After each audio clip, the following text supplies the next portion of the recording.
bonjour à tous et toutes. Merci Christophe d'avoir accepté notre proposition.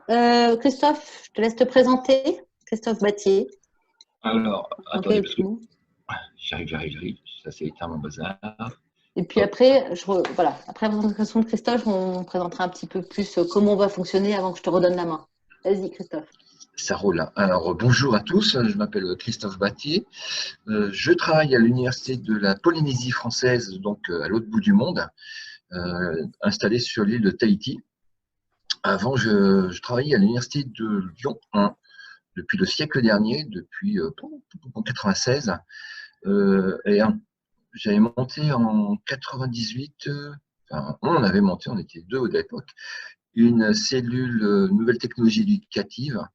Après, ça s'appelait, je sais plus quoi, il y a plusieurs noms. C'était le service TIS de l'université, où depuis tout ce temps, comme ici, j'accompagne les enseignants à utiliser tout ce qui est nouvelles technologies, nouvelles pratiques pédagogiques dans l'université.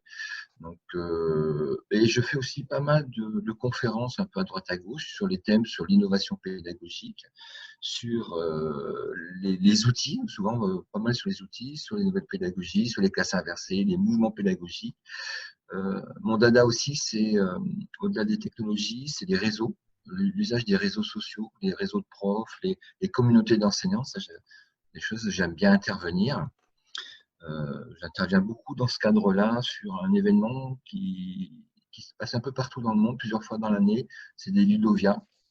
Donc, il y a Ludovia en France, on était à la 16e ou 17e édition. J'ai participé à la mise en place du premier Ludovia en Suisse il y a 2 ou 3 ans maintenant. Là, on a fait 2 sessions de Ludovia en Polynésie. Il y en a au Qatar, il y en a eu en Belgique, il devait y en avoir au Canada, mais c'est un peu mal barré. Et il y en a eu en ligne. Et j'interviens aussi pas mal en Afrique, au Mali, avec le gouvernement malien sur la mise en place du numérique dans les universités au Mali. Ils ont des gros plans de numérisation. Ben là, par exemple, j'avais installé il y a 2 ans, 2 ans et demi, des studios vidéo à Bamako. Et ça tourne plein pot, c'est 7 jours sur 7 en ce moment. Là aussi, ils font de la continuité pédagogique avec des outils comme ça. J'en ai installé au Bénin. Voilà. Et puis, c'est tout, quoi. Je suis assez actif aussi sur les réseaux sociaux. Moi, j'aime bien utiliser tout ce qui est réseaux sociaux pour travailler, échanger, partager. Donc, et pour ceux qui s'intéressent, si pour retrouver tout ça, j'ai une chaîne YouTube avec, j'ai vu dépasser le millier de vidéos quand même. Elles sont pas toutes publiques, mais plus de 1000 vidéos dedans où je fais pas mal j'aime bien discuter et échanger. C'est ce qu'on va essayer de faire aujourd'hui. Je fais ce qu'on appelle des causeries pédagogiques. Et donc, tout ça, c'est en ligne, tout ça, c'est accessible. De toute façon, voilà. Christophe, on partagera les différents liens que tu nous as envoyés, justement, ces différentes chaînes et les différents liens pour te suivre ensuite, justement. Comme ça, on les mettra à dispo, parce qu'on les a à disposition. Tu nous les as fournis, on partagera avec tout le monde pour poursuivre les échanges. Ce qu'on vous propose, c'est du coup, c'est d'attaquer avec ta présentation, Christophe, sur l'enseignement déconfiné et confiné, de nous partager tes expériences, tes réflexions sur ce qui s'est passé, sur ce qui se passe, ce qui se passera peut-être. Et peut-être que on va voir comment ça marche pour les échanges, mais tu vas laisser des temps d'échange. On peut déjà lister quelques questions dans le chat, mais comme on n'est pas trop nombreux, on peut aussi prendre la parole directement avec la vidéo et brancher le micro et la vidéo quand Christophe vous laissera la main, si ça vous va. Et puis, on enregistre, je vous l'ai dit. Si ça gêne certaines personnes, il ne faut pas hésiter à m'envoyer un petit chat privé au montage. On coupera votre nom ou ce genre de choses. Vous nous dites, comme ça, on pourra faire un montage par la suite. Voilà, je crois qu'on te laisse la parole, Christophe. C'est parti. Oui, alors tu m'as demandé de présenter un peu le contexte local. Parce qu'ici, on est déconfiné depuis une quinzaine de jours. On a été confiné après vous, et on est déconfiné un peu avant vous. Donc, un vrai déconfinement. Hein. Lundi soir, on était déjà dans les bars, sur la plage. Voilà, bref. Donc, le contexte local, la Polynésie française, c'est une université qui dépend de la France. Hein. C'est la seule institution, une des rares institutions ici qui dépend directement de la France, parce qu'ici, il y a un statut d'autonomie, si je ne dis pas de bêtises. Je ne sais pas si juridiquement, je ne suis pas encore au point, mais il y a un ministère local de l'éducation, il y a un ministère local de la santé, donc voilà. Et donc du coup, sur l'enseignement de l'éducation, tout ce qui est de la maternelle jusqu'au lycée, ça dépend du local, et l'université, ça dépend de la France. Voilà. Mais au niveau santé, confinement, déconfinement, machin, tout ça, protocole, ça dépend euh, du local. C'est pour ça qu'on n'a pas la même temporalité. On a été confiné après vous et déconfiné avant vous, ça je l'ai déjà dit. Et on n'a surtout pas le même impact, le nombre de malades, etc., etc. Il n'y a pas eu de décès encore ici. Je crois qu'il n'y a qu'une seule personne active, il y en a eu jusqu'à 50, mais ça a été à peu près suivi, circoncis, pas mal de tests, il y a 50 tests par jour. La population, c'est tout petit, hein, la Polynésie, en population, c'est moins de 300 000 habitants, sur une surface qui est plus grande que l'Europe, qui est équivalente à l'Europe.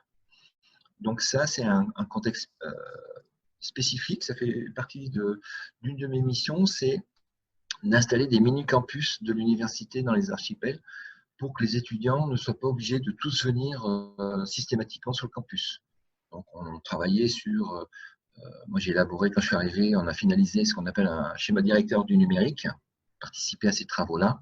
Je suis attaqué par les moustiques parce que j'ai allumé la lumière, il fait nuit, voilà.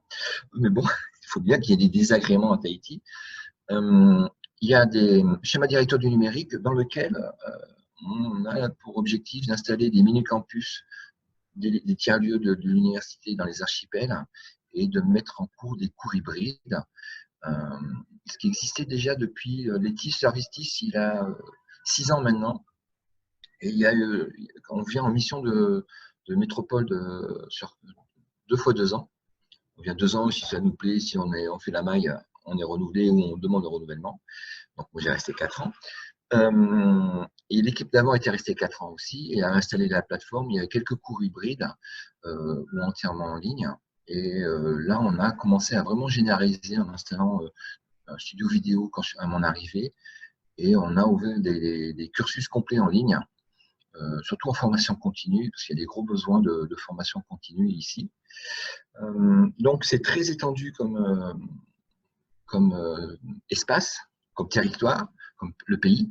Et l'autre particularité, c'est que le taux d'équipement est un peu plus faible qu'en France, beaucoup plus faible qu'en France. À Lyon, je me rappelle, on avait plus de 99% des étudiants qui ont la connexion, un smartphone, téléphone, tablette. Ici, le taux de connectivité est un peu plus faible. Le coût est assez important. Hein. Moi, la fibre à la maison, là, je passe par la fibre, c'est 140 € par mois, pour vous donner une petite idée du coût de l'Internet. Mais ça marche super bien. On est là en direct sur les US. Moi, j'ai Netflix en 4K, par exemple. Voilà. Donc, ça nous permet de travailler de façon confortable avec la fibre, depuis qu'il y a la fibre. Et l'autre particularité, c'est un territoire assez hétérogène.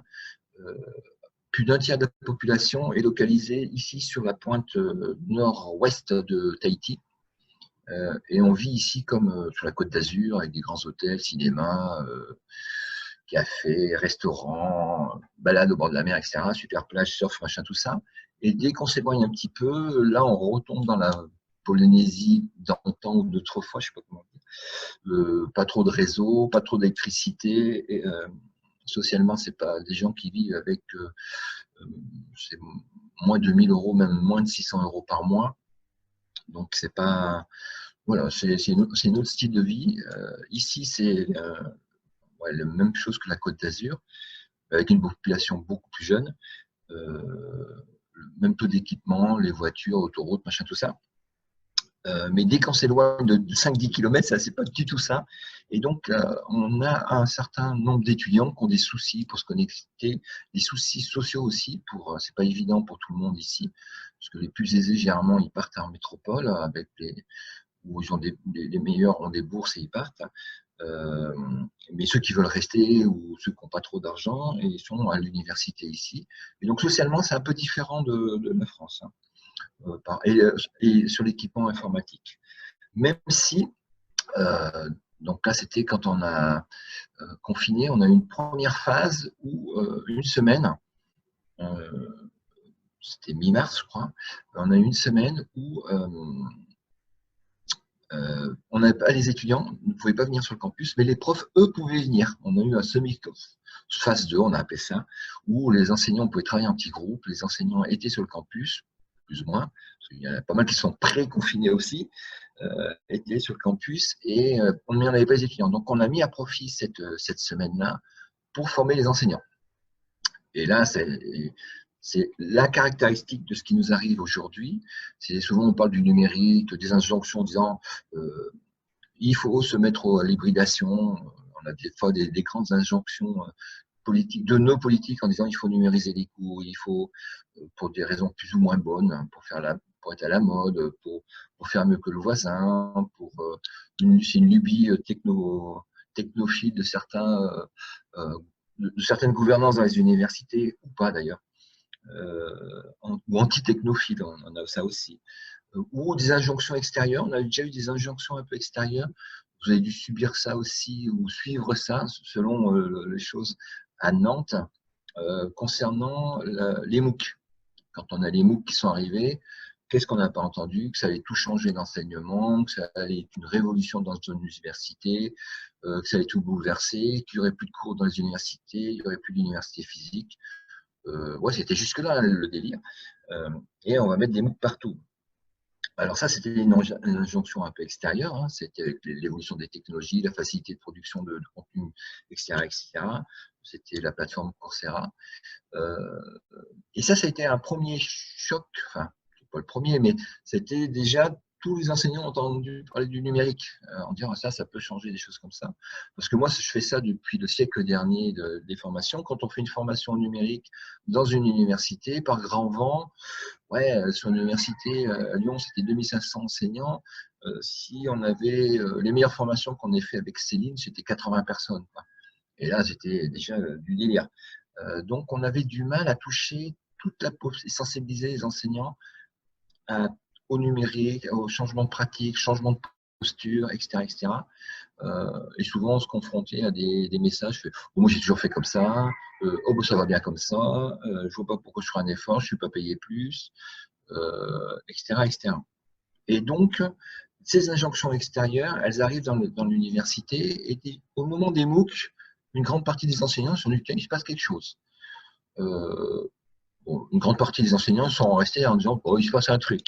Il y a quelques gens qui ont suivi des MOOC et c'était déjà une première prise de conscience pour au-delà des 10-15% de gens qui ont une appétence pour une nouvelle pédagogie, une nouvelle pratique dans nos institutions.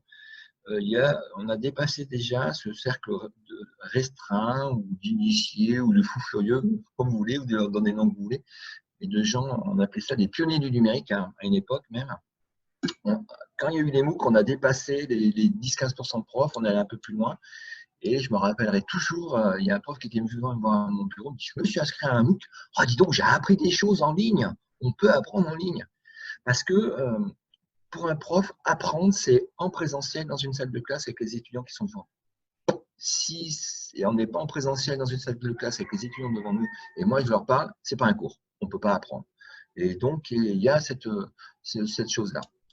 Oui, avec Itipa, avec Internet outillé pour apprendre, qui était un des premiers MOOC qui existait, c'était 2013, si ma mémoire est 2012 ou 2013. Je réponds 2012. 2012, voilà. Il y avait des gens de Nantes d'ailleurs, qui étaient dans la boucle sur Itipa, ouais. Avec Christine Vaufré. Et Anne-Céline. Et moi. Et voilà, c'est peut-être là-dedans qu'on s'était même vu. Donc toi, c'était la première injonction vraiment extérieure qui a fait une prise de conscience, qui a fait un peu écho dans la totalité des enseignants. C'était à ce moment-là, du numérique, on peut faire des choses. Et là, on a une deuxième injonction, une injonction assez forte sur tout le monde est confiné, il faut faire des cours à distance. Là, c'est un cap encore supplémentaire où tous les enseignants sont concernés. Là, il n'y a pas c'est une lubie de Paris, c'est une lubie de ma gouvernance, c'est une lubie de la DSI, c'est une lubie c'est une marchandisation de l'enseignement, enfin, on a tout entendu. Là, on est obligé d'y aller à marche forcée. Et donc, pour en revenir à la formation des profs, moi, cette semaine de formation, enfin, on a fait plusieurs séances, j'ai découvert des profs que je n'ai jamais vus sur le campus. Hein. qu'on n'avait jamais vues. Voilà, donc ils sont venus aux formations. Plutôt, bon, ici c'est toujours bon esprit, mais toujours dans, voilà, on va y aller, on est obligé, on y va, il faut qu'on s'y mette, etc., etc. Et donc, on s'est mis, en sachant que nous, en mi-mars déjà, il restait que 15 jours, 3 semaines, même pas de cours, hein, les cours étaient majoritairement finis. Et par contre, c'était d'évaluation en ligne, hein, mettre le travail, évaluer les étudiants en ligne, comment on va mettre ça en place, finir les cours et évaluer les étudiants en ligne parce qu'on n'a pas d'autre choix que de faire comme ça. Et ça s'est plutôt bien passé, avec des retours. Bon, on a eu quelques soucis d'étudiants la première semaine qui ne sont pas connectés, donc on a un peu paniqué en disant que 30% des étudiants, on a vu que 30% des étudiants ne se sont pas connectés, donc là on a un peu paniqué, on s'est posé des questions. On a fait un truc sympa, je ne sais pas ce que vous avez fait en métropole, on a fait un truc sympa, là, comme ici, quand c'est un peu petit, on a fait pas mal de messages radio, de la pub, vous êtes étudiant, vous n'avez pas d'ordinateur, vous n'êtes pas connecté, vous n'avez pas de matériel, appelez-le, un numéro gratuit, on a passé des messages à la radio. Et là, c'est 40 ou 60 étudiants qui ont appelé, donc qu'on a pu équiper, dépanner avec des portables. On n'a pas eu des clés 4G, hein, parce que c'est un peu trop cher, mais on a pu équiper, prêter des ordinateurs. Autre chose bénéfique, ça fait des années qu'on avait un projet, que le pays ici avait un projet, donc qui est l'équivalent de la structure région en métropole. Le gouvernement local, c'est un peu le même juridiquement, la même entité que la région en métropole. Ça fait des années ils avaient un projet à l'université d'installer des bandes Wi-Fi dans les cités universitaires qui sont à côté du campus. Ça fait des années que ça traînait. Là, ça a été fait en 10 jours. Donc, on peut dire merci, monsieur, madame Covid. Je ne sais plus comment. C'est la Covid qu'il faut dire maintenant. Ça a fait accélérer. C'est un effet d'accélérateur, déjà, cet épisode-là. Et c'est un effet majoritaire. C'est-à-dire que ça touche tout le monde. Ce que jamais on avait réussi à faire avec les plans informatiques, avec les injonctions institutionnelles, politiques, locales ou nationales ou internationales, avec les évolutions extérieures. Jamais on avait impacté comme ça autant l'université. Et ça restera. Et c'est le premier truc qu'il faut retenir de cet épisode-là, c'est cette généralisation. Et c'est intéressant pour nous, conseillers pédagogiques ou les gens qui travaillent autour du changement, c'est que ça permet aux enseignants de changer de modèle, de sortir des préconceptions. L'enseignement, c'est du présentiel synchrone. Le présentiel, c'est toujours synchrone, je suis un peu couillon, mais c'est du présentiel c'est du transmissif présentiel. Ultra majoritairement, je ne sais pas comment c'est à Nantes, mais ça doit être à peu près pareil.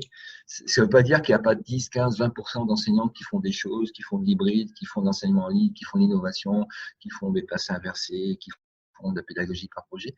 Mais majoritairement, dans les universités, on est sur un modèle transmissif présentiel. Et donc ça, c'est important. Voilà, on a fini les examens et là, nous, on est déconfinés depuis une quinzaine de jours et on a rouvert cette semaine le campus aux étudiants. Pas aux étudiants, on a rouvert le campus, justement pas aux étudiants, les étudiants n'ont pas le droit de venir sur le campus, on n'a pas le droit d'être, je sais, 10 ou 20, regroupés par 10 ou 20 à un endroit, normalement. Et du coup, les enseignants peuvent revenir sur le campus.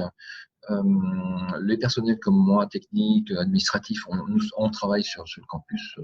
On alterne, on fait du télétravail, parce qu'on s'est tous mis au télétravail. Donc là aussi, ça va rester, parce que ici, moi je viens d'une université où le télétravail a été mis en place depuis quelques années, 2-3 ans.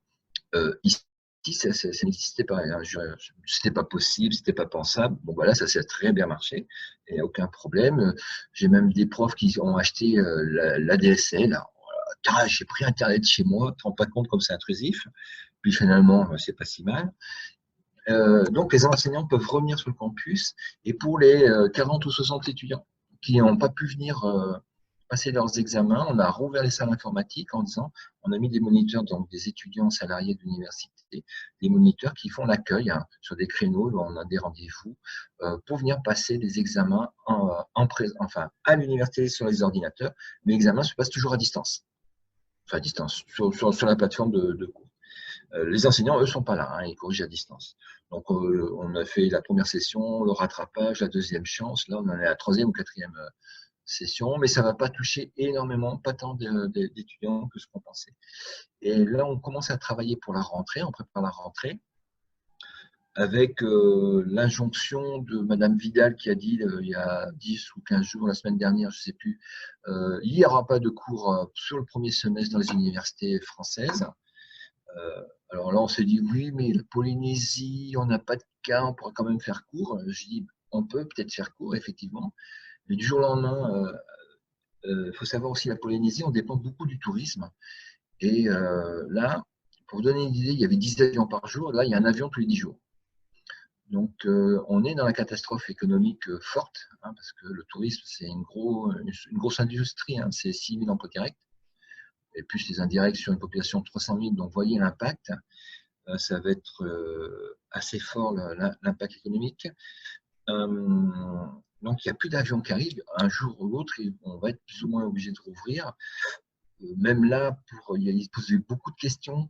Je vous ai dit que les fonctionnaires, c'est des contrats de 2 ans, et ça se fait au mois de juillet. Et là, il y a ceux qui ont fini ici, qui vont partir. Donc, j'ai des collègues de l'université là qui sont en fin de mission, qui vont retourner dans leur université, bon, en métropole. Ça touche 850 personnes, entre 850 personnes et 1000 personnes. Donc, c'est un gros mouvement de population qui va se faire en juillet, qui dit que le virus ne va pas réapparaître. Et de toute façon, on ne peut pas rester isolé toute la vie. Économiquement, il va falloir rouvrir plus ou moins. Et un jour ou l'autre, le virus, malheureusement, les vaccins n'étant pas pour demain, on risque d'avoir de nouvelles contaminations qui va se passer. Donc, il faut qu'on anticipe un peu ça, même s'il n'y a rien ici, il peut y avoir quelque chose. Donc, travailler sur l'hybridation des enseignements pour la rentrée de façon un peu plus permanente que ce qui était fait jusqu'à présent. Voilà. Christophe, Oui. je te coupe juste 2 minutes avant que tu partes sur les futurs projets et les perspectives. Peut-être, est-ce qu'il y a déjà des questions sur ce qui s'est passé, sur ce que tu nous as présenté pas mal de choses qui ont été faites, que ce soit sur les VAL, sur l'hybridation, sur la formation des enseignants. Est-ce qu'il y a certaines personnes qui veulent poser des questions? Ils sont sages à Nantes, hein. Sinon, moi, j'en ai une pour toi. Hein. Ah, mince. Du coup, je vais la poser, puis en attendant, ça lancera peut-être d'autres personnes. Tu disais tout à l'heure que ça avait été un accélérateur et que ça avait été un accélérateur, le Covid, la Covid. Est-ce que tu disais que ça avait peut-être permis de sortir du transmissif présentiel? Est-ce que tu penses que ça a permis de sortir du transmissif? Ça va être un peu plus long. Oui, ça va le permettre parce que déjà, on sort du synchrone. Alors ça, c'est bien parce qu'on va parler de mutation des enseignements, on va aller se lancer dans le sujet. Quand on regarde un petit peu ce qui se passe au niveau de l'évolution des processus d'innovation dans l'enseignement, on a une phase, alors il y a plusieurs modèles, il y a le modèle de Thierry Carsanti, il y a le SAMR, il y a différents modèles d'évolution de l'innovation de l'enseignement, et on voit qu'on passe par différentes phases. La première phase étant la phase où on essaye de mettre en place un dispositif qui ressemble au présentiel. Marcel Lebrun, il appelle ça la fossilisation des pratiques dans l'innovation, dans le processus d'innovation, on appelle ça l'effet carrosse, ou les premières, par exemple, l'effet carrosse, c'est que les premières voitures à vapeur ou électrique ou à moteur ressemblaient aux carrosses. On enlevait les chevaux, on mettait un moteur à la place, et voilà. Et donc, c'était pas confortable, c'était moche, etc. etc. Et on est dans cet effet-là quand on on numérise un cours, le prof, dans son scénario, ça fait 10, 20, 30, voilà, ça fait plus ça fait, quand il devient prof, enseignant, ça fait au moins 25 ans qu'il est dans un modèle présentiel transmissif qui, lui, il a subi, qui, lui, il a suivi plutôt que subi, parce que les profs, ils pensent que dans les préconceptions des enseignants, le présentiel transmissif est bon parce que lui, il a réussi dedans, donc c'est un dispositif qui marche bien. Donc, si ça marche pour lui, ça doit marcher pour tout le monde. et on sait que ce n'est pas trop le cas.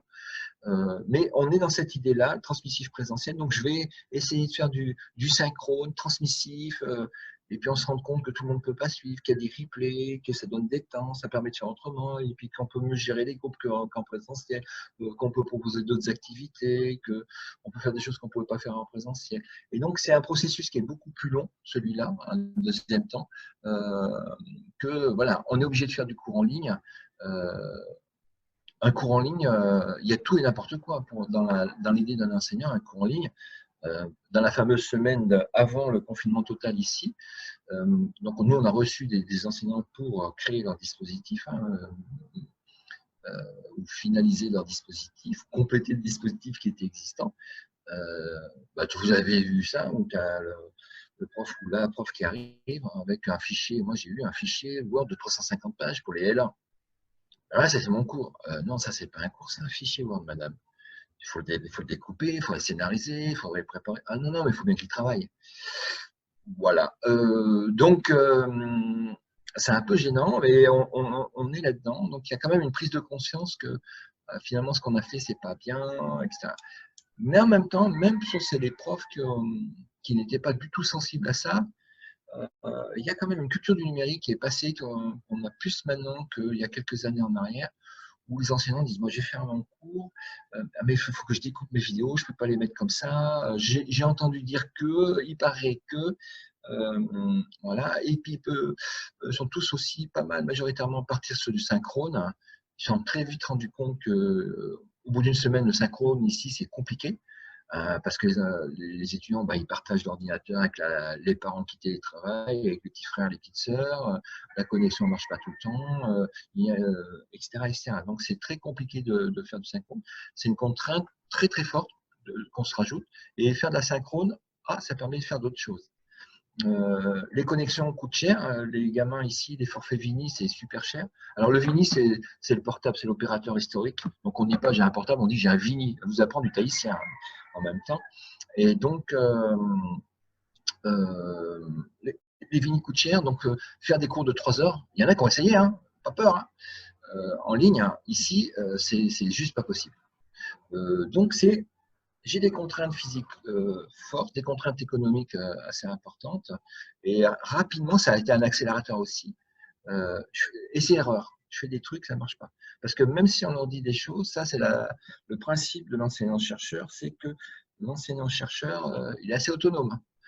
C'est un grand garçon et c'est ce qu'il doit faire, ou une grande fille. Il n'ose pas trop demander des conseils, il n'ose pas trop se tourner vers des services d'appui, de support, sur la technique, sur la DSIC, mais sur la pédagogie, c'est pas trop dans la culture. Ne pas savoir faire un cours en ligne, on a l'impression qu'il y a quelque chose un peu dégradant d'aller demander des conseils, de l'aide. Alors, le secret du conseiller pédagogique, mais ça Céline le sait, c'est surtout on ne critique pas l'enseignant, le dispositif du prof qui est tel qu'il est actuellement, parce que c'est le plus parfait, mais on peut quand même modifier quelques détails, commencer à réfléchir un petit peu sur des choses comme ça. Il ne faut pas trop les brutaliser, mais là, ils ont été un peu brutalisés par les événements et se sont vite rendus compte que ce qu'ils pensaient, ce qu'ils ont essayé de mettre en place, ça ne marchait pas toujours, c'était pas toujours évident. Et donc, ça a été cet effet d'accélérateur, mais même si c'est accéléré, il y a une prise de conscience, mais mettre en place une nouvelle pédagogie, ça, ce n'est pas un claquement de doigts, c'est quelque chose qui doit se réfléchir, c'est quelque chose qui doit se préparer. Mais ça prépare le terrain. Et puis, ça demande beaucoup de mettre en place une nouvelle pédagogie, de réflexion, de travail. Et on n'a pas eu forcément dans l'urgence ce temps de réflexion, et on n'a pas encore eu ce temps de travail. Voilà. Et donc, c'est déjà plus un changement des représentations, en tout cas, tu as observé, et puis une mise en mouvement, quoi. Ouais. Merci Christophe. Je crois qu'on m'a remonté qu'il y avait une question de Emmanuel. Est-ce que je vous laisse brancher la caméra, le micro? Bonjour, de vive voix. Je suis jaloux de toutes les réflexions, mais c'est pas grave, je suis resté quand même.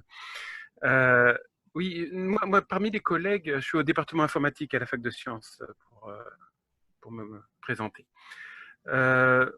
En fait, là, oui, on a mis en place une situation d'urgence, donc on s'est un peu tous débrouillés parmi les collègues.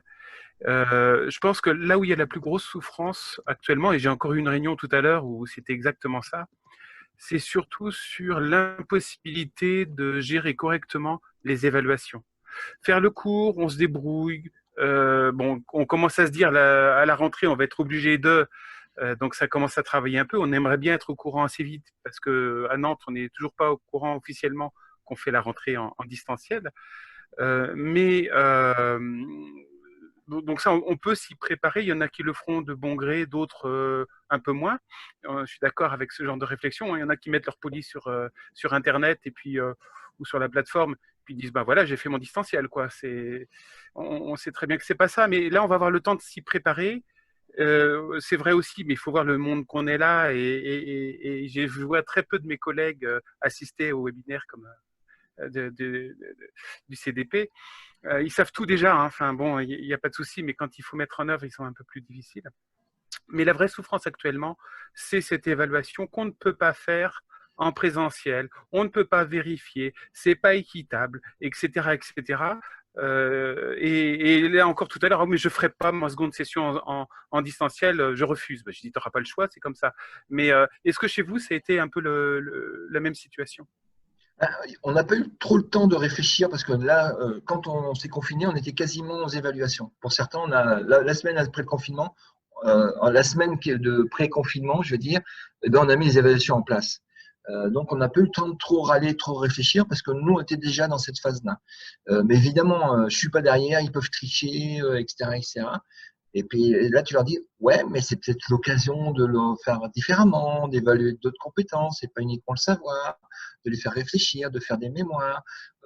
Ici, on a aussi beaucoup de petits groupes, donc on est beaucoup plus sorti de l'évaluation d'un écrit pour passer à l'évaluation orale.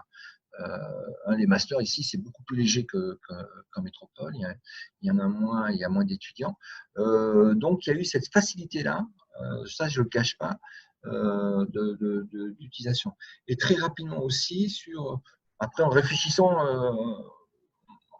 j'ai fait une série de vidéos avec Emmanuel Sylvestre, qui travaillait avec Céline avant, lui aussi, c'est l'Université de Lausanne qui a fait cette réflexion-là. Je ne sais pas si Emmanuel, tu as eu le temps d'aller voir ce Vademecum de l'Université de Lausanne sur l'évaluation en ligne, qui a un super travail synthétique sur quelles compétences on peut évaluer, comment on peut aller plus loin que le niveau 1 sur le niveau de Bloom sur les connaissances, évaluer différemment. Et donc, j'ai fait fin mi-avril avec Emmanuel ce travail-là, j'ai repris avec lui. Ça sera l'expert pour votre jupe chez vous, il sera chez vous, Emmanuel. Et il y a un vrai travail, et c'est là aussi qu'on travaille sur la pédagogie. Qu'est-ce que je vais évaluer? Comment je vais évaluer? Est-ce que je peux évaluer différemment? Et donc, avec des évaluations individuelles, synchrones, asynchrones, etc. On a fait tout un travail là-dessus. Et finalement, très rapidement, on a dépassé, sauf pour les concours, le PACES ou des choses comme ça, qui ont été déportés, qui se feront en juillet, après en présentiel, sur les examens, les diplômes, les entrées pour les écoles d'ingénieurs ou les trucs certifiants pour la PACES, les concours, des choses comme ça. Tout ce qui est non certifiant de l'université. On a eu pas mal de QCM, on en a eu, mais c'était des devoirs, des mémoires, autour de l'oral. Donc ça n'a pas été un très gros traumatisme. Il y a eu un peu de peur il n'y a pas assez d'étudiants qui se connectent. Et puis finalement, aux examens, ils étaient là, voire même plus que quand on faisait des examens présentiels. Il y avait pas mal d'enseignants. Finalement, il y en a eu plus en ligne que d'habitude. Je ne comprends pas. Bon, c'est pas majoritaire, mais on a eu ces retours-là et ça s'est plutôt bien passé. Et on sort finalement. Alors ceux qui restent dans l'idée, ils peuvent tricher. C'est ceux qui restent sur les connaissances. Quand tu demandes des compétences un peu plus hautes, un peu plus méta. Là, c'est vraiment l'étudiant qui doit s'y mettre, etc., etc.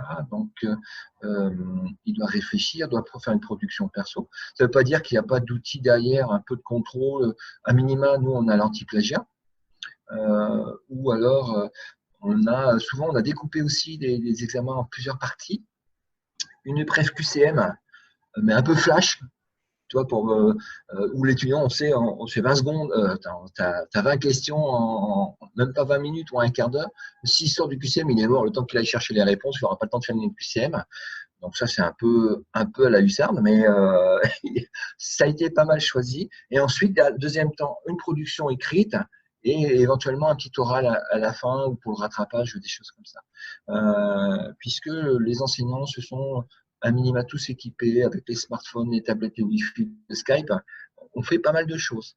Et donc, ça n'a pas été ils n'ont pas eu le temps de se plaindre, de réfléchir si, mais ça s'est plutôt bien passé à ce niveau-là. Après, pour les notes, les évaluations, il y a eu, en prise en compte du contrôle continu, et des choses comme ça, il y a eu pas mal de modifications, de simplifications. Dans certains cours, il y avait plusieurs épreuves de prévues, ça a été réduit, ça a été hyper réactif au niveau du CFV ici. Donc, au final, on n'a pas eu le temps d'avoir le drame, et deux, ça s'est plutôt bien passé. Et je pense, là aussi, ça va avoir un impact à longue durée sur qu'est-ce qu'on évalue et comment on évalue. Parce qu'on a été obligé de changer de modèle. Et là, c'est même presque l'impact a été plus fort. Parce qu'on n'a pas eu le temps de faire les cours, de finir beaucoup de cours, finaliser. Mais sur l'évaluation, on est plus dans ce domaine-là. Je ne suis pas sûr que certains collègues soient prêts à se poser la question. Mais il va falloir vraiment qu'ils se remettent en cause. Mais bon, des fois, ça me hérisse un petit peu. Mais bon. Ben, faut changer un peu de modèle. Alors, par rapport à l'évaluation, excuse-moi Delphine qui a une question, mais je ne sais pas si vous avez suivi ce qui s'est passé, c'est à l'université de Saclay ou Orsay, enfin, Paris Sud, une université où un prof a été mis à pied parce qu'il avait fait un QCM trop simple. Il avait fait un QCM dans les plateformes, il avait fait plusieurs essais et les étudiants, à chaque question, il avait la réponse. Donc, il avait le droit de faire plusieurs essais, donc plus d'étudiants ont eu plus de 18. Donc là, le prof a été mis à pied, sanctionné, parce qu'il n'avait pas mis les bons paramètres. Donc, lui, au départ, il disait que, c'est pas très clair, ça vient d'arriver, je ne sais pas si vous avez suivi ça. Donc, la question se pose un peu partout. Il faut pas, je pense, l'intérêt de la Polynésie, c'est que les gens ne se braquent pas ici. Bon, il y a du tempérament, il y a des gens qui ont des idées, mais on est plutôt dans la bienveillance et dans la conciliance et un peu dans l'écoute. Donc, c'est un peu la culture polynésienne qui est super sympa pour ça. Et donc, les gens ne se sont pas braqués, ils ont essayé de faire avec. Mais je pense qu'il y en a, il y a toujours des ronchons, comme dit Marcel Leroy. Ils ne sont pas venus râler, c'est pas venu jusqu'à mon oreille encore. Il y en aura, hein. Delphine. Pas les embêter encore. Delphine, peut-être tu as une question? Johanna, Christophe. Johanna. Et Hatchourou. Ça va. Oui, j'ai une question parce qu'en fait, moi je suis tahitienne, hein. Je suis des Australes, de Touray. Et je m'interroge pas mal parce qu'il y a énormément de jeunes tahitiens qui viennent en métropole finir leur cursus, souvent en STAPS, en tout cas à Nantes.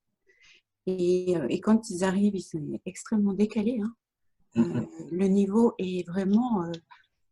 ça n'a rien à voir. Alors, je m'interrogeais, parce que quand on parle d'évaluation, est-ce que c'est une grille qui correspond... Bon, tu parles du gouvernement, c'est vrai, c'est un gouvernement tahitien, ils ont leur autonomie, etc. Mais si on parle de l'éducation et du rôle de l'université, qui est jeune, hein, elle a 30 ans, elle est plus jeune que moi. Donc, à quel niveau vous situez les évaluations tahitiennes? Parce que là, vraiment, il y a un fossé, quoi. Et c'est l'échec, hein. Quand ils arrivent, c'est l'échec, hein. L'échec, il est double, hein, parce que en STAPS, ils sortent du bac ici. Je ne sais pas depuis combien de temps, Delphine, tu es en métropole, mais la vie ici est beaucoup plus cool, hein, que le stress est beaucoup moins fort, la pression est moins forte sur les études qu'en métropole. Mais ceux qui vont en métropole, c'est quand même déjà qu'ils ont leur petite pression. Moi, j'ai mon gamin qui suit les études au lycée Gauguin à Papette. Au niveau de différence de niveau au niveau lycée, pour l'instant, moi, je n'ai pas vu tellement de différence avec la métropole. Mais je pense qu'il y a, quand on discute avec les étudiants qui sont partis, c'est un choc quand même d'aller vivre dans un autre monde, hein, parce que pour eux, c'est pas du tout la même chose. Les gens sont froids, les gens se parlent pas, donc il y a ce choc-là où faut qu'ils se remettent à niveau, faut se mettre à niveau avec ce qui se passe en métropole. Sur les évaluations dans les lycées, c'est des épreuves, c'est organisé en local, mais c'est les mêmes diplômes qu'en France, les mêmes épreuves. Moi, la seule expérience que j'ai par rapport aux évaluations, on a fait l'année dernière le BIA, qui est le brevet d'initiation à l'aéronautique ou à l'aviation, je ne sais plus, qui est un diplôme national, qui se passe en synchrone. Les Tahitiens, ils passent l'épreuve à 2 h du matin ici. Hein. Ils sont dans un lycée, ils passent la même épreuve qu'en France. Et l'année dernière, on a eu, sur la formation à distance, 80% de réussite. Donc, c'est plus fort que les taux français. Mais bon, ceux qui suivent ces cours-là, c'est des étudiants qui sont hyper motivés. Donc, j'ai pas d'indicateur. Je connais pas bien l'indicateur au niveau du lycée et les retours. J'ai pas assez travaillé avec les gens de l'orientation ici pour savoir le taux d'échec, si c'était plus fort. Des étudiants qui partaient de licence chez nous en master après, si c'était la cata ou pas. Je sais pas. Je n'ai pas les chiffres, donc je ne peux pas te répondre, Madame Delphine, là-dessus.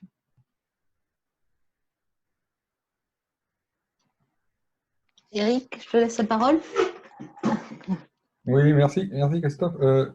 Juste si les examens se sont déroulés depuis un moment, est-ce que vous avez les résultats et est-ce que vous avez une comparaison entre les résultats de cette année et éventuellement ceux de l'année dernière pour voir s'il y a une différence?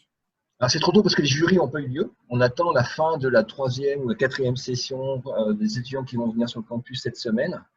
Et on pourra faire ces stats la semaine prochaine. Ouais, mais c'est quelque chose qu'on va sortir. J'ai demandé à la SCOLA. Pour l'instant, ce n'est pas la cata qu'on a eu peur. Au doigt mouillé, en voyant les dossiers, les choses comme ça, ce n'est pas la cata, mais on n'a pas les chiffres exacts. Parce que ce n'est pas fini, il n'y a pas eu les jurys, des choses comme ça. Mais un, ce n'est pas la cata, et deux, en discutant avec les enseignants, alors ceux qui sont passés sur le campus, hein, parce qu'il y en a que je n'ai pas vu tout le monde encore, ça s'est plutôt même mieux passé que ce qu'ils pensaient, et même mieux passé pour certains que les examens présentiels, en ayant eu plus de monde, et puis finalement, ils ont bien travaillé, et puis finalement, c'était pas si mal que ça. Alors, est-ce que c'est… tellement ils attendaient la cata que c'est moins bien qu'avant, mais ils pensaient qu'il n'y aurait rien, il s'est quand même passé quelque chose, ou est-ce que c'est mieux? C'est trop tôt pour le dire encore. Mais en tous les cas, il y a effectivement, à mon sens, un certain nombre d'appréhensions des enseignants sur l'évaluation à distance globalement, souvent injustifiées d'ailleurs.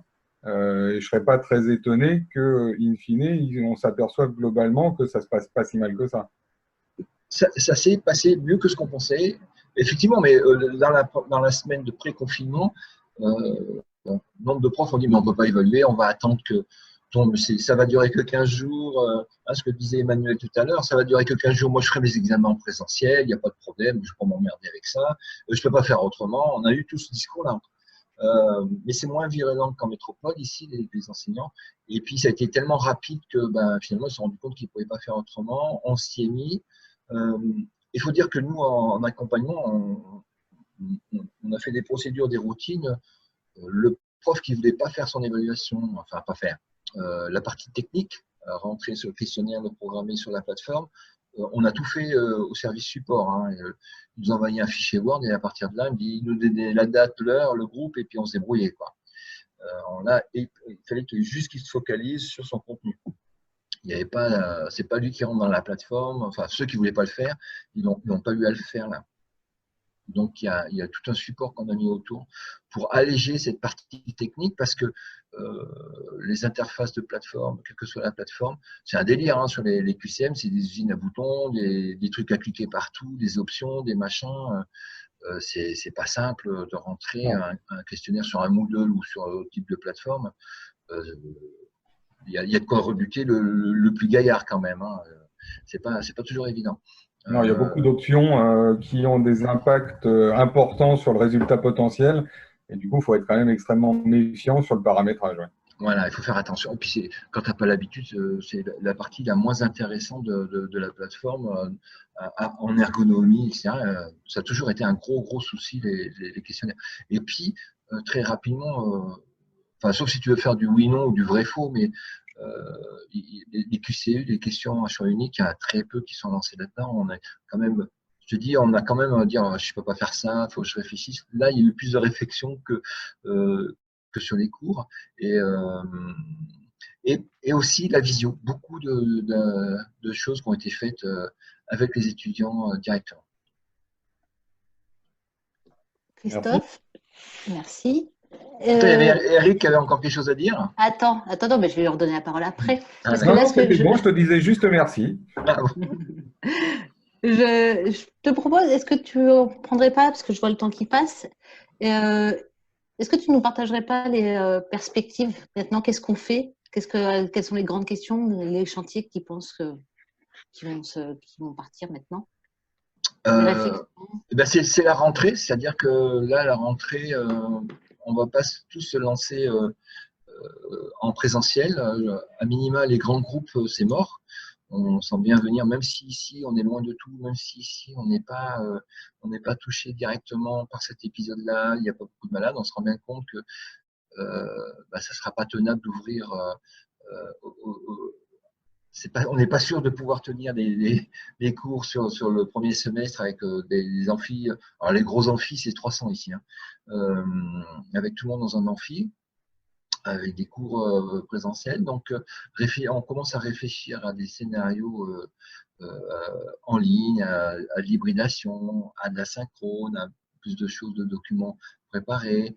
Nous, on a donc ces Moodle ici. On va mettre des petits Moodle box à disposition dans des endroits pour que les étudiants puissent travailler de façon déconnectée, sans Wi-Fi. Améliorer tout ce qui est tuto. Quand vous avez Moodle, vous avez les applications. Quand on installe l'application sur son Vini de portable, on peut récupérer pas mal de choses sur son téléphone, son mobile ou sa tablette, avoir les PDF, les contenus des questionnaires sur le mobile. Donc, faire des tutos pour mieux expliquer aux étudiants comment installer cette application, comment elle fonctionne. Jusqu'à présent, on faisait la présentation en amphi. On ne pourra plus faire cette présentation dans la réunion de rentrée. Ça, c'est un gros souci, la réunion de rentrée des premières années. Parce qu'ils vont sortir du lycée pendant 3 mois. Même si la rentrée se fait dans les lycées à partir de la semaine prochaine, ça sera à mi-temps. Les étudiants qui vont arriver à l'université n'auront pas eu beaucoup de cours en sortant du lycée, donc n'auront pas beaucoup de cours en arrivant à l'université. Donc là, il va falloir mettre le paquet sur l'accompagnement des nouveaux qui vont arriver, un accompagnement qui soit technologique, parce qu'il y a un gap techno ici, finalement, qui sera beaucoup plus important qu'avant. Quand ils vont rentrer à l'université, tout de suite, il faudra se mettre sur des cours en ligne. Alors qu'avant, ils avaient un peu de temps, il y avait des réunions, des préparations, ils pouvaient demander aux copains de présentiel. Là, ça risque d'être un peu plus ardu. Donc, on fait un focus là-dessus. Et donc, nous, service support d'appui, on a pas mal d'actions sur nos premières années qui vont débarquer pour faire un environnement beaucoup plus sympa, avec beaucoup plus d'aide, d'accompagnement, avec des vidéos où on leur dit bonjour, on leur parle, des choses comme ça. Quand ils arriveront sur un cours, leur prof sera là pour leur dire bonjour, qu'il y ait tout un accueil, qu'il y ait tout un truc comme ça, pour humaniser tout le dispositif. Parce qu'ici, c'est pas Caroline qui va bien le contraire, les gens aiment bien le contact, aiment bien discuter, aiment bien la proximité sociale. Donc, quand on leur passe de distanciation physique et sociale, c'est un peu compliqué.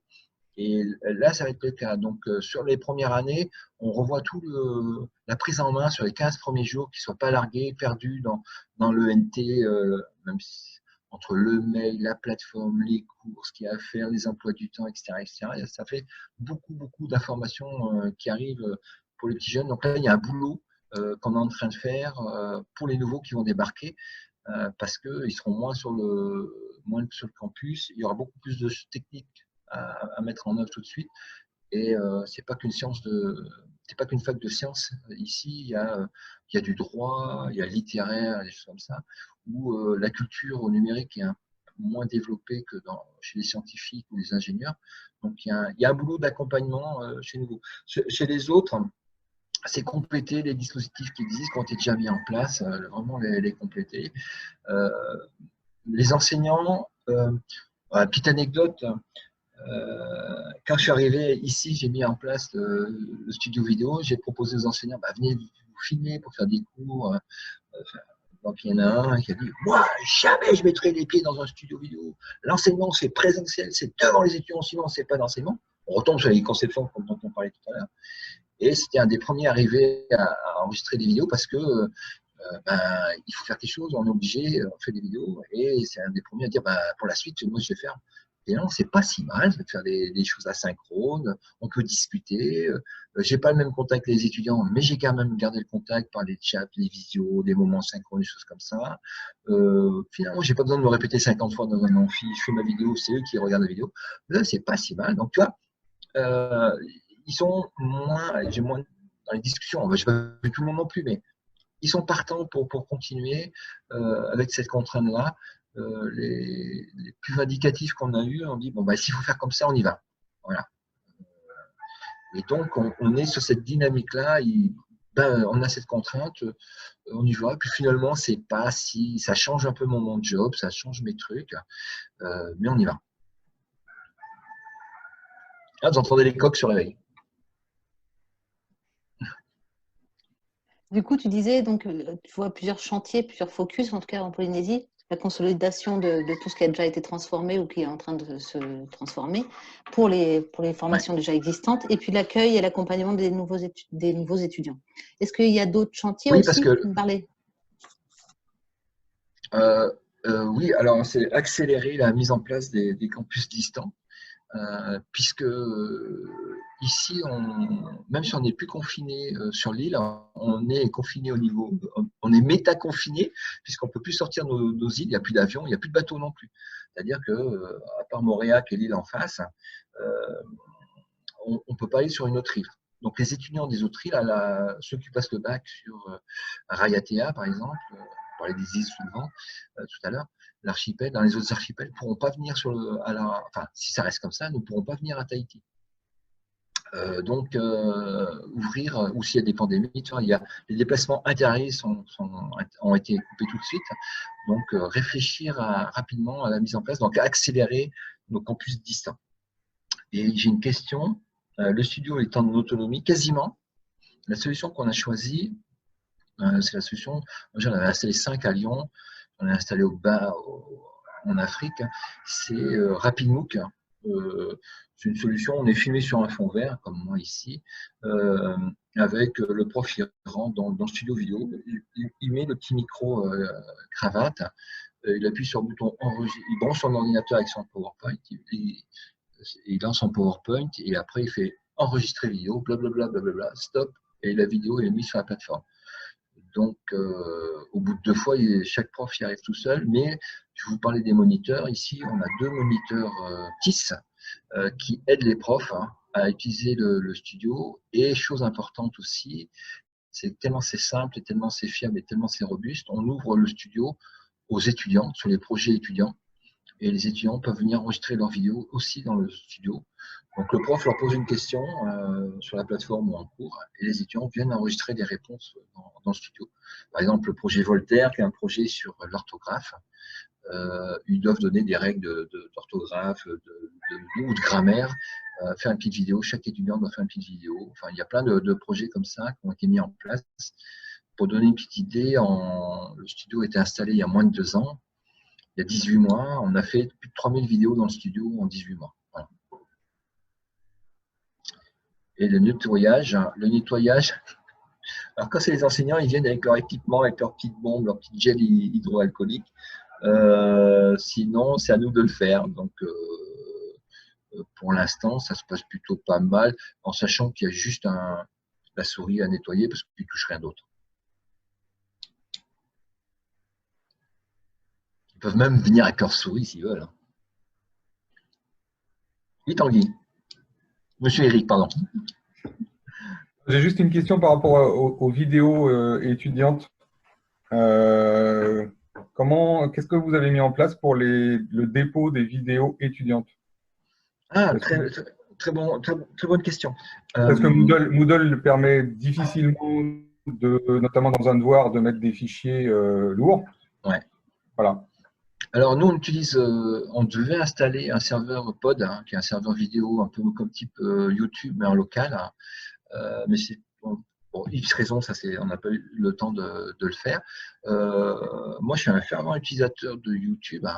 Et quand on apprend à utiliser YouTube, on apprend les niveaux de visibilité qu'on peut donner à ces vidéos. Et donc, on explique aux profs qu'un étudiant, ça fait partie de ses compétences à acquérir, de se créer sa chaîne YouTube, de déposer la vidéo sur YouTube et de la mettre en ce qu'on appelle non répertorié et d'envoyer juste le lien, soit par mail, soit dans un forum, soit de déposer le lien de sa vidéo sur son Moodle. Après, on a eu quelques réticences parce que les Polynésiens sont assez timides de parler devant tout le monde.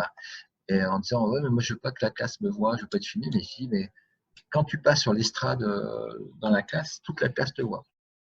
Et ici, il n'y a que les gens qui sont dans ton espace Moodle ou de la plateforme qui s'appelle Espadon. Il n'y a que les gens de la classe, pareil, qui te voient. Donc, la visibilité, elle est restreinte. Et là, les profs et les étudiants l'ont assez vite compris. Et pourquoi j'aime bien YouTube, c'est parce qu'il y a zéro limitation en taille et d'accès. Si je m'étais fait un petit calcul, si vous à Nantes, vous amusez tous les profs à la rentrée, mettre leurs cours en vidéo sur les systèmes proposés par la DSI, en gros, ça va faire 25 Tera de disque dur, ou même plus que ça, ça va faire. Parce que moi, j'avais compté pour les profs ici, ça faisait 25 Tera en gros, si tout le monde faisait ses cours en vidéo. Il n'y a que 100 profs et 1000 cours. Il y a beaucoup de vacataires. Mais en gros, à l'échelle de l'université à Nantes, c'est 10 fois plus. Donc, tu vas dire à la DSI, bon les gars, il me faudrait 250 Tera d'ici la fin de l'année, ça va tousser. Hein. Je ne suis pas sûr qu'ils soient capables de mettre autant de choses à disposition rapidement sur un claquement de doigts, alors que des outils extérieurs, eux, ils le permettent. Pour lui donner une petite idée. Excuse-moi, on a un média serveur vidéo, mais qui n'est accessible que pour les enseignants. Oui, mais les enseignants ont bien une structure pour déposer des vidéos, mais quand on demande des vidéos aux étudiants, il n'y a pas de structure qui permet de déposer. Donc, quand on dépose sur ce qui nous est proposé par la DSI, c'est ils ont un cloud, les étudiants, qui est mis à disposition par l'université, mais ça va vite être saturé. Sinon, effectivement, c'est d'utiliser YouTube. Ouais. Et ça apprend aussi à utiliser ces outils-là, plutôt que de dire c'est le mal, on n'y touche pas. Ça leur apprend que c'est faisable, que ça peut rester dans un cadre privé, à maîtriser un petit peu tout le bazar. Il vaut mieux apprendre à faire ça, à s'en servir à ça. Enfin, moi, c'est ma politique à moi. Il vaut mieux apprendre à s'en servir, à voir les limites, l'intérêt et les désavantages, que dire c'est pas bien et j'y vais pas. Voilà. Donc, et puis, c'est hyper souple, ça tombe jamais en panne, c'est du 24/24, ça marche. Il y a plein de services associés avec la génération des corpus, des textes, des choses comme ça fait énormément de choses que tous les dispositifs qu'on a dans nos universités ne font pas. Ce qui ne veut pas dire qu'il ne faut pas une plateforme interne. Hein. Moi, je suis, parce que le jour où YouTube il dit les gars c'est payant, il met des limitations, je quitte le bazar tout de suite. Hein. Donc il faut un truc à côté, institutionnel, etc. etc. Mais pour l'instant, d'un point de vue pratique. Il y a une fonctionnalité qui est vraiment bien sur YouTube que j'ai utilisé beaucoup, c'est le sous-titrage automatique. Voilà.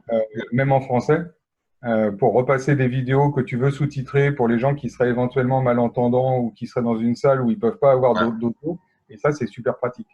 Même pour les thésards, hein, les thésards qui travaillent, là, nous on a des doctorants qui travaillent sur des discussions, des choses comme ça. Tu génères les sous-titres sur YouTube, tu récupères ton corpus de discussion. Tu récupères le fichier texte de tous les échanges avec madame, monsieur, ça met même qui parle. Donc, c'est des outils qui sont assez mal connus par les enseignants, qui ont même une image un peu dégradée parce que pour un enseignant, un outil comme YouTube, ces gamins regardent dessus, donc c'est un outil de divertissement, c'est pas un outil de travail. Donc, on est là aussi dans la conception des enseignants. YouTube, c'est mal. YouTube, ça me prive de mes droits, ce qui n'est pas vrai. Et YouTube ne respecte pas le RGPD, ce qui n'est pas vrai depuis le 29 juillet l'année dernière. Bref, il y a des inconvénients, mais il y a aussi pas mal d'avantages et ça serait un peu couillon de s'en priver. Tout à fait. Merci. Voilà. Alors le studio, merci. Par quels étages décision vont passer les propositions de scénario à la rentrée sur les personnes Qui c'est qui me pose cette question? Tu as oublié de C'est mettre ton Sylvie. micro. Voilà, C'est moi, Sylvie. c'est moi. Oui, en fait, donc tout à l'heure, tu parlais des scénarios qui vont être proposés, sur lesquels vous réfléchissez pour la rentrée. Et donc, ma question, en fait, elle est double et il y en a une sous-autre qui sous-tend. En fait, c'est est-ce que qui va faire partie de ces groupes de discussion pour pouvoir proposer les scénarios? En fait, qui se met autour de la table? Et la deuxième, c'est quels sont vos étages de décision, en fait, par où ça passe pour que ça devienne un objet pris en charge et pris en charge par l'université dans son ensemble. Et l'autre, voilà, bon, déjà dans ces deux premières questions. Alors, ici, il n'y a pas de faculté, on a le département.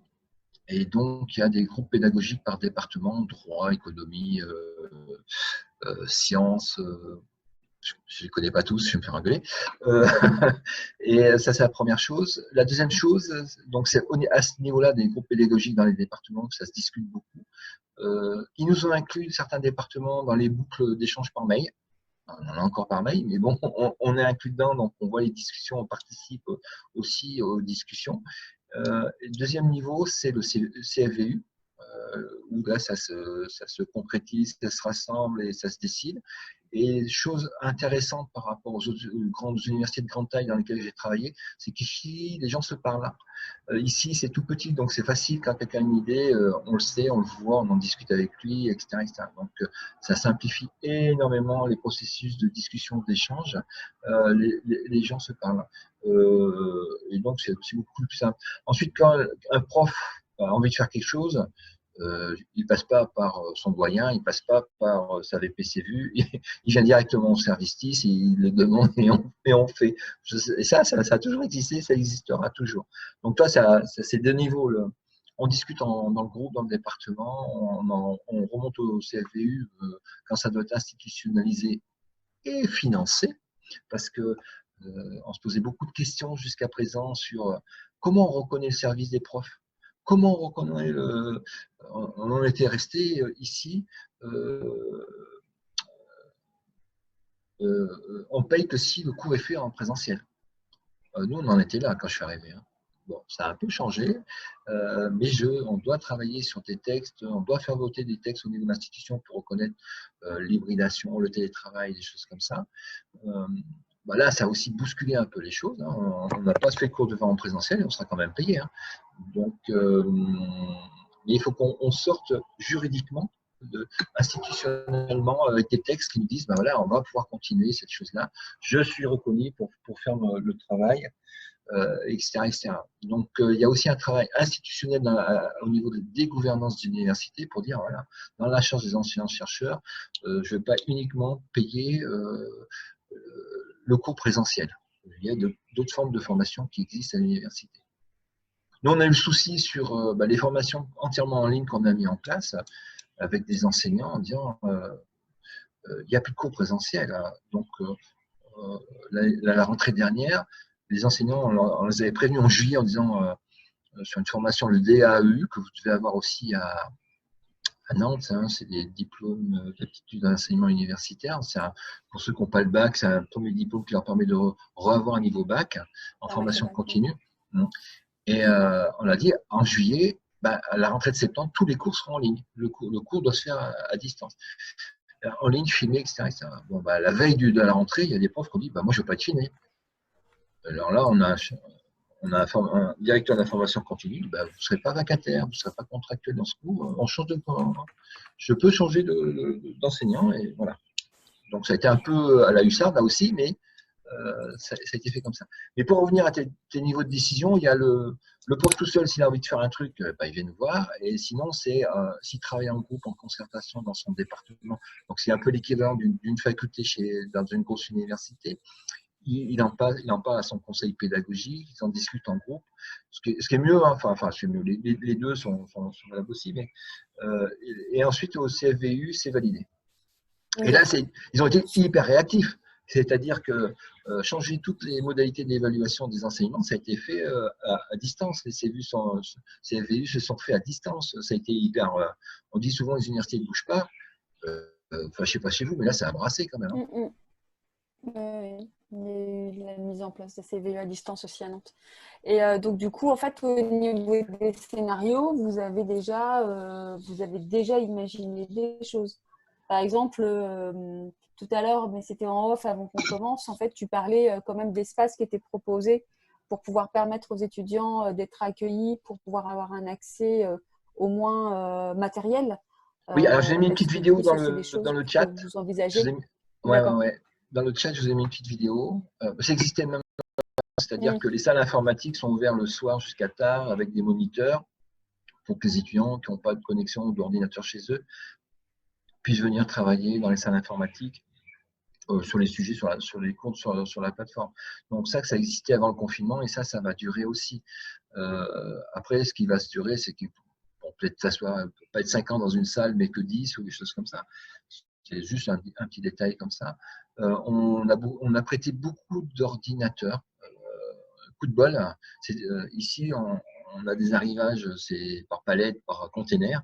Et juste avant, la semaine avant le confinement, on a eu 50 ou 60 portables qui sont arrivés, qu'on a pu reprêter aux étudiants. Donc, dépanner pas mal de gens comme ça. Cette politique d'équipement, alors ça, c'est important aussi au niveau de la gouvernance. Là, je n'ai pas été polémique jusqu'à présent. Céline était contente. Elle dit tout se passe bien, mais maintenant je vais me lâcher. Ça serait peut-être le moment de réfléchir au niveau de nos gouvernances un petit peu, parce que là, les universités ont fait des économies, on s'en rend compte, on va le quantifier, le qualifier, ne serait-ce au niveau des fluides dans les établissements. Moi, j'étais au conseil d'administration de l'Université de Lyon 1. C'est plusieurs centaines de milliers d'euros par an sur l'électricité, le gaz, etc., etc., et l'eau, etc., etc. Là, les campus n'ont pas tourné pendant 3 mois, donc il y a eu des économies substantielles qui ont été faites. Alors, je sais bien qu'au niveau budget, ils ne sont pas très, très réactifs, c'est compliqué, c'est des grosses machines des universités, mais cet argent économisé, on pourrait peut-être acheter des équipements à nos étudiants défavorisés avec ça. Il y a des petites dizaines de KF, des petites centaines de kilo-euros qui ont dû se dégager à droite, à gauche. Donc, on pourrait rééquiper comme ça. On s'est rendu compte que ça coûte moins cher à l'établissement sur l'entretien des locaux, par exemple. Il n'y a pas eu de ménage, il n'y a pas eu de ceci, il n'y a pas eu cela. Donc, ça va être quantifiable, ça va se voir dans les budgets, ça va se voir. Donc, je ne sais pas si parmi vous, il y en a qui sont dans les conseils d'administration, des choses comme ça. Il y a peut-être des choses un peu à rééquilibrer, à redistribuer, parce que ce budget, il est arrivé et plutôt voilà, on pourrait le réutiliser à ces fins-là ou embaucher des conseillers pédagogiques, parce que là, on nous dit on va se lancer dans l'hybridation, on va faire des cours en ligne. Sans accompagnement, c'est un peu à la va comme je te pousse. S'il n'y a pas d'accompagnement des enseignants, on va être dans l'effet carrosse qu'on parlait tout à l'heure. Les enseignants, si Madame Céline ne va pas pouvoir se démultiplier, même si elle est super efficace, au-delà de 100 projets à gérer, elle ne pourra pas en faire 110. C'est compliqué d'aller, il y a des limites aussi à l'accompagnement. Et donc, si on veut qu'il y ait un impact, si on veut que tout le monde évolue, en sorte de cet effet carrosse, il y a un travail aussi à faire. Alors ça ne pourra pas se faire dès la rentrée. On ne va pas pouvoir embaucher 50 conseillers pédagogiques à l'Université de Nantes. Même si on aurait besoin, ça ne se fera pas. Donc, il faudra s'adapter et il faudra faire avec les moyens du bord. Mais peut-être que ça va semer une petite graine dans nos gouvernances en disant « Ah là, il faudra que je fasse un petit effort quand même ».